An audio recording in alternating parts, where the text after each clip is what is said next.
Hello and welcome to Roadway Visualizer. In this video we're finally going to get down to work and we're going to take a look at how to take our parsed information and actually generate a real mesh that we can see on the screen. Now in this video we're only going to be working with the user information. The first step for this process is to create a new script. So let's go ahead and right click, create C# script. We're going to call this the road generator. Let's go ahead and create a new game object as well. Let's call that road generator. This is where we'll be placing our script. Now don't place it just yet. We're going to talk about something to make sure that everything gets set up properly in a moment, and if you add it too early, it might not work perfectly. Double click your script to launch either MonoDevelop or Visual Studio. Here we are. Now this is a MonoBehavior class, so we can use our start and update functions. The first thing we're going to want to do though is make sure we create instances of our user parser and our road parser. Now in a future video we're going to talk about how to link this all up with the GUI. For right now we're just going to hard code things to make it work properly. So let's go ahead and create a protected user parser. We'll call that user parser with a lowercase, and then protected road parser, road parser. If you want to, you can use the start method. In my case, I like to use awake. So the difference between awake and start is that awake will always happen. That is, the object will always be initialized, or anything inside of awake will be called. Start only occurs when an object actually becomes activated. Since I have no intent of this object ever becoming deactivated, I can use awake. Let's do void awake. Inside of awake, I'm going to want to create our instances. So let's do user parser is equal to, user parser is going to be equal to a new user parser. And of course, road parser, apparently I've hit caps lock, is going to equal a new road parser. Now we didn't define our own constructors for this. Therefore, we only really need to call this parse file for both of these functions to kind of generate everything we need.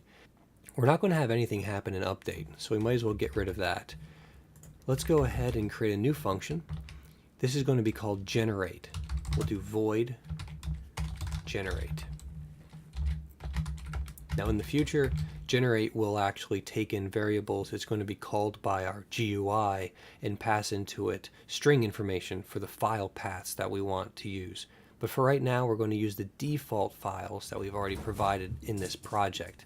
That is, under streaming assets, we have our lanes and our simulation data strings.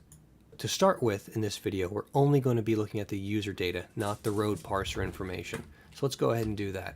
So let's do user parser dot parse file. We're going to pass into it a string. So if we just pass in this file name, it won't work. We need to pass in the full path information. Luckily, Unity makes this very easy.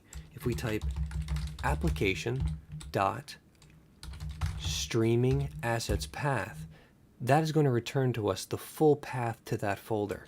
Now we just need to make sure we use the plus to concatenate the string, and of course add a / because this is going to return a directory, and then this is the next file we want within that directory. And of course add a .csv on the end for its file extension. So that will automatically add that file in for us and parse all that information.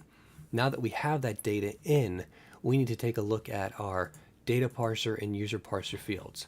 Now unfortunately, apparently I had done something off camera, so I'm going to explain what I had already done so you understand what's going on.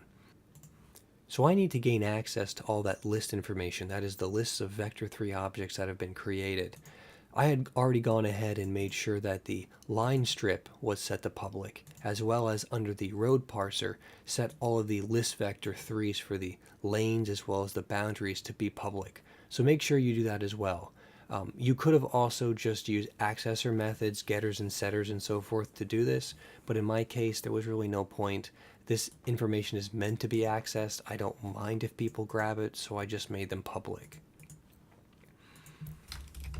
because those are public, I now have direct access to the vertex information to generate my mesh. Now to create a mesh, I actually need to make a new instance of one. So let's do a mesh temp is going to be equal to a new mesh object. The mesh object by itself does nothing. We actually need to pass this into the mesh filter, and that's a component on the object.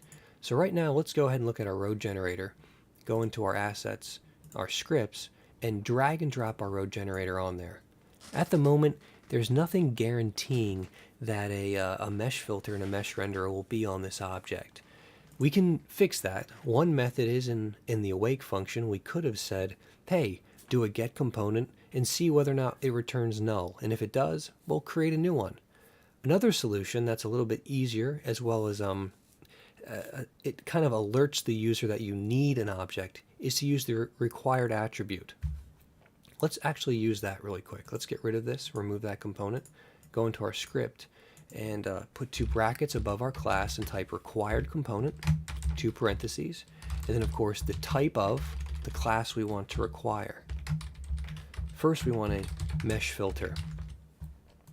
Let's do another required component, and this one's going to be a mesh renderer. So now if we save and come back into the Unity editor, grab our road generator and drag our script onto it, automatically not only is our script added, but a mesh filter and a mesh renderer. Now these are default. You'll notice there's no mesh associated with it and no material. That's something we can fix later on. What's important though is that these required component fields automatically add those objects for us. So we don't actually need to do any kind of checking at all. This will automatically put those components on, and we can rely on that to make sure we have them. Now that we can rely on it though, I want to make sure I have easy access to them. So let's create a couple references to both the mesh filter and the mesh renderer. Let's do a protected mesh filter, mesh filter. Let's do a protected mesh renderer, mesh renderer. In awake, let's grab those objects. So let's do mesh filter is going to be equal to get component. And of course we want to get the mesh filter component. And then for mesh renderer, let's do another get component, mesh renderer. Now the reason we do this in awake is we want to grab it and hold on to it. We could call get component numerous times in our generate or update functions, but that's actually kind of expensive. It has to find that component, and that can take some time. By grabbing a reference and storing it right off the bat, it's far faster for us to access it in the future. So now that we have access to our mesh filter, let's go ahead and set things up properly. The mesh filter needs a mesh. We've already created a new instance of that mesh, but now we need to populate it with information. For a line, which is what we're rendering here, there's only really 2 kinds of information, maybe 3 that we need to add. The first are the vertices that make up that line. The next part is what I like to call the connect the dots portion, the indices. It tells you how to connect each point, each vertex, to make up the entire object. So the idea is, in our case, it's very trivial, very simple. Point 1 goes to point 2, which goes to point 3, which goes to point 4, and so on and so forth. The last part you can add is actually the vertex color. Now in our case, we're just going to put a material on this object, which will control its color. Therefore, the vertex color information just gets ignored by Unity. But if you wanted to, you could use a shader or a material with a specific shader that only listens to the vertex color information. And you can do some interesting effects with that. But for here, we're just going to ignore it. So now we have our mesh. Let's go ahead and grab our data. So let's do a temp.vertices is going to be equal to, now we need the user parser dot linestrip.toArray. That's going to convert that list of information into an array, which is what vertices is. It's an array of vertex information, vector 3s. Now that we have that, we need to provide to it how things are connected. Luckily, this is a trivial case. All we need to do is make sure we specify that point 0 and 1 are connected to 2 and 3 and 4 and 5 and so forth and so on after. To make this work, we're going to need to add a new function to user parser. This function is going to return to us an array of integer values. Let's do int get indices. Doesn't need to take in any parameters because the user parser already knows everything it needs to generate this. All we need for this is first an array of index information or integer information, the points, how they're connected. So let's do an int bracket temp is going to be equal to a new int array, and the size of this is going to be equal to linestrip.count. Now we just need to generate a for loop, and all it's going to do is literally go from 0 to the number of elements inside of this object and just store each of those numbers in sequence from 0 to 1 minus the size of this. So let's do an int I is equal to 0, I is less than the linestrip.count, I plus plus. So all that's going to do is in element 0 it's going to be a 0, in 1 it's going to be a 1, 2, 3, 4, all the way up until we finish filling in this entire array. And that's how we connect these points. Luckily, because this is a line, it's trivial. If we're doing with polygonal information, though, this can become a little bit more complicated where you need to bounce around different points to determine the connectivity of an object. Now, the last thing is we want to make sure this is public because we want the road generator to be able to call this function. All right, so now that we have that, let's do temp.setIndices.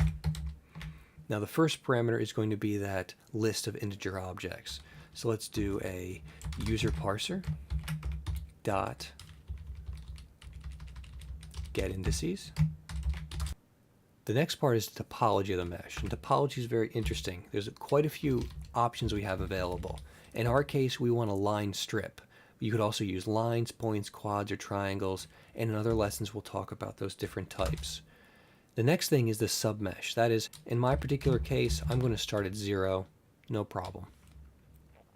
Now that we've populated our mesh with vertices and indice information, that's the bare minimum we need to create something on the screen to view. All we have to do now is make sure that our mesh filter has access to that mesh, so we got to pass it to it. And we can run this and see what we get. So let's do mesh filter. .mesh is going to be equal to temp. Let's call generate inside of start. Since start is guaranteed to happen after awake, we know we've already created our instances as well as grabbed our references to the mesh filter and mesh renderer. Come back over here, hit the play button. We've got a few compiler errors. Let's check out what they are. Looks like our user parser.getIndices function doesn't return a value. So it looks like I made a mistake. Take a look, and exactly that is exactly the problem. I'm not returning this temp array. So let's do return temp. Come back in here, clear it on out, see if everything's okay. Hit the run button, and looks like everything's fine. Take a look at road generator, see what's going on. We know we have a mesh because right here there's no name associated with it. It's just blank. If I double click it, we can actually see that mesh that was generated, in this case a single line. If we go over to our scene view, hit F if we select the road generator, we can take a look at what we've created. So there it is, a very simple line that was constructed. Now it's that ugly purple, and that's because we didn't provide a material to use to render this object. So that's pretty easy. What I recommend for that is for us to just, of course, first create a material in our project. So let's just right-click, create a new material. This material object we're just going to call user lane. And in user lane, let's just give it a nice color, something distinct. Let's make it, I don't know, a yellow color maybe. Then over in here, we just need to associate it. Easiest way to do that is for a road generator, just create a new public variable. That way we can attach it in the inspector. So public material, user lane.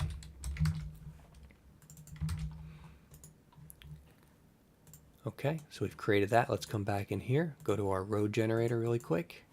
Take a look at what our material is. Right now it's none. Let's go ahead and let's see, under mesh filter. Well, now there's a couple ways we could do this. We could, under road generator, apply it to that material slot we have, or since we already decided to generate a renderer, we could of course take that and just plop it right down there in our element. when it goes to render our mesh filter, it's going to use this mesh renderer and the associated material to create that object. So let's hit the run button and see that in action. Go back to our scene, and what you'll notice now is that it's using that nice yellow color, although it's kind of hard to tell because the line's so thin, to generate that entire line. Now in the next video, we're going to look at generating the other boundary lines. We're actually going to create multiple game objects, child objects, and provide them each with their own mesh filters as well as their own renderers and materials, so they're all distinct. And visualize all that information here. So a few things are going to have to be changed right off the bat. We're not just going to grab a reference to the mesh filter and mesh renderer on this object. We're going to create instances of new game objects and populate them inside of here and give them each their own mesh filter and renderer.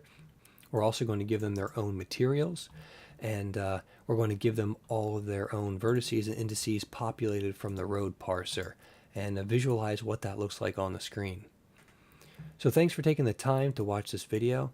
I hope you enjoyed it, and if you did, please remember to like or subscribe below, and remember to comment on these videos and let me know what you like or don't like about them. Is the material too easy, too difficult? Is there something I'm not properly explaining? Really appreciate all of your time. Thanks again. So long. Bye.